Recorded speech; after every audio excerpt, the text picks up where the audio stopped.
Next मैं आपसे discuss करने लगी हूँ क्वेश्चन नंबर 13। 12 तक तो मैंने आपको कल हिंट्स दे दिए थे। क्वेश्चन 13 में बेटे आपको इस डिटर्मिनेंट को प्रूव करना है इसके इक्वल। ये क्वेश्चन ऐसे है बेटे, इसको थोड़ा सा हमें ना याद रखना पड़ता है क्योंकि इतना सिंपल नहीं है। बाकी एक दो बार आप प्रैक्टिस करोगे आपको समझ भी आ जाएगा कि ऐसा क्यों किया गया। हम कॉलम C1 में क्या ऑपरेशन लगा रहे हैं, C1 माइनस BC3।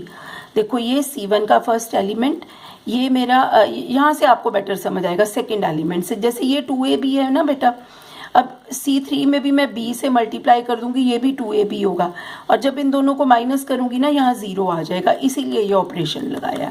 C1 को क्या चेंज करना है, C1 में से C3 को B से मल्टीप्लाई करके माइनस कर दो और सेम ऐसे ही C2 में आप देखो, C2 मेरा ये है, इसमें 2AB है, तो अगर मैं इसको A से मल्टीप्लाई कर दूं और इन दोनों को ऐड कर दूं, अब माइनस नहीं होगा ऐड होगा क्योंकि ये ऑलरेडी नेगेटिव है, तो यहाँ 0 आ जाएगा। ठीक है, तो ये दो ऑपरेशन हमने लगाने हैं। आप ये ऑपरेशन लगाओगे ना तो देखो first element 1 plus A square minus B square, यहाँ माइनस का साइन है तो minus into minus plus 2b square.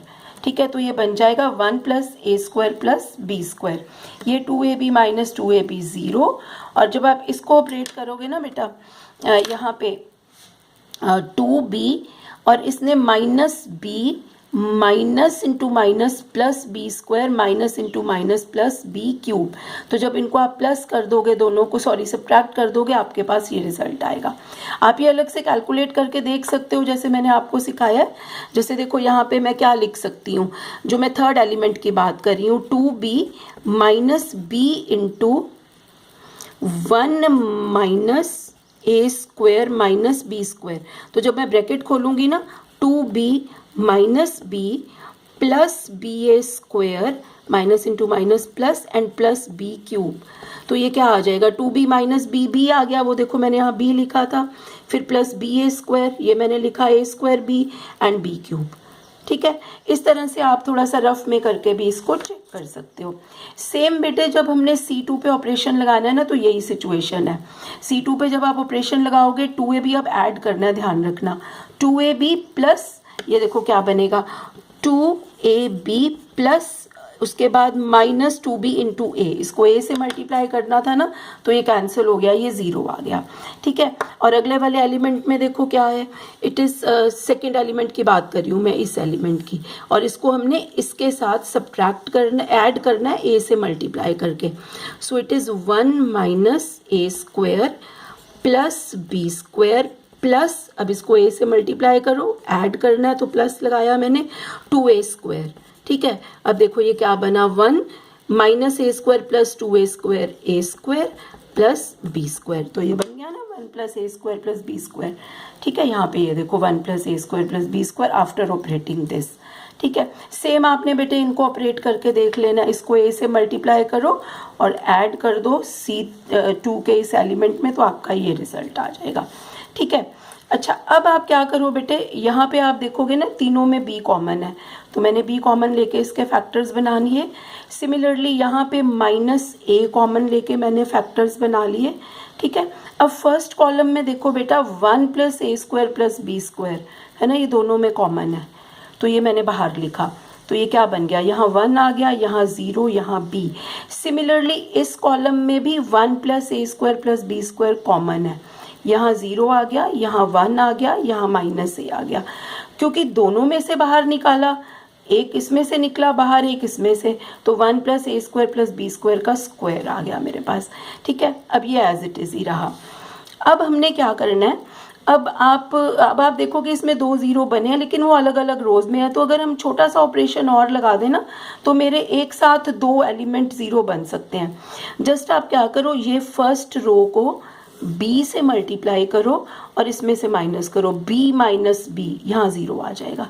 तो चेंज किस में करना है मैंने, R3 में, तो R3 में चेंज करो, R3 minus b times R1, तो b माइनस b 0 माइनस ए, यहाँ माइनस ए आ गया, 1 minus A square minus B square, और इसको जब b से मल्टीप्लाई करोगे ना तो 2b स्क्वायर बन जाएगा। ठीक है, 2b स्क्वायर और साथ में ये क्या आएगा, पॉजिटिव आएगा, तो यहाँ पे आ जाएगा 1 minus A square plus B square. अब बेटे देखो फर्स्ट कॉलम में 2 जीरोस बन गए, बस अब इसको फर्स्ट कॉलम से हमने एक्सपैंड कर देना है। तो 1 स्टार्टिंग में ही है तो 1 इंटू इसको छोड़ेंगे हम, ये क्रॉस होगा, ठीक है, और इधर से ये क्रॉस होगा। सो इट इज़ 1 इंटू, यहाँ पे ब्रैकेट आनी चाहिए, यहाँ पे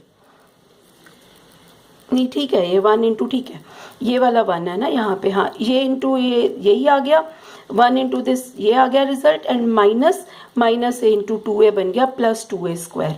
तो plus 2a square minus A square, ये हमें प्लस ए स्क्वायर देगा, और होल स्क्वायर पहले से था, एक फैक्टर और आ गया, सो ये मेरा क्यूब आ गया।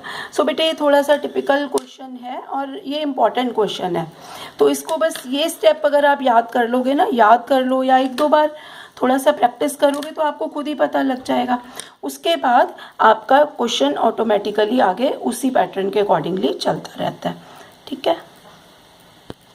सो बेटा अब हम इस एक्सरसाइज के लास्ट क्वेश्चन पे पहुंच गए, क्वेश्चन नंबर 14।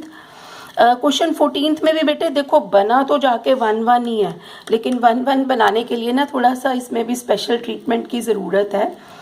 देखो इसमें ना ये 3 टर्म्स तो स्क्वायर में है, लेकिन बाकी कहीं भी स्क्वायर नहीं आ रहा, तो मैं कोशिश करूँगी बाकी टर्म्स में भी पहले स्क्वायर लेकर आऊँ, तो कि थोड़ा क्वेश्चन मेरा सिमेट्रिक बन जाए।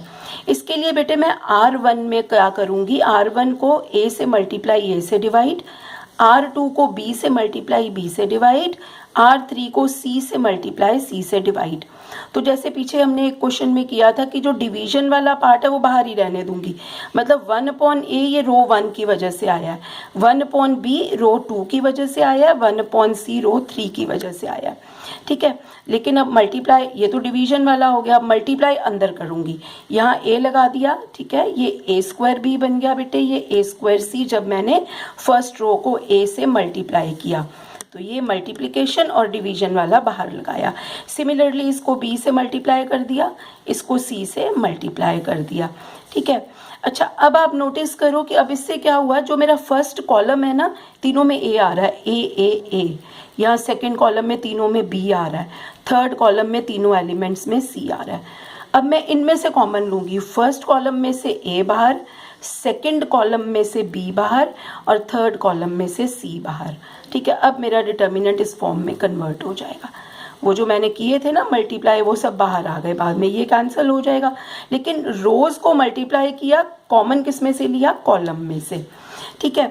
अब आप देखो अगर मैं ये ऑपरेशन लगाती हूँ R1 + R2 + R3 तो ये सब सेम बन जाते हैं।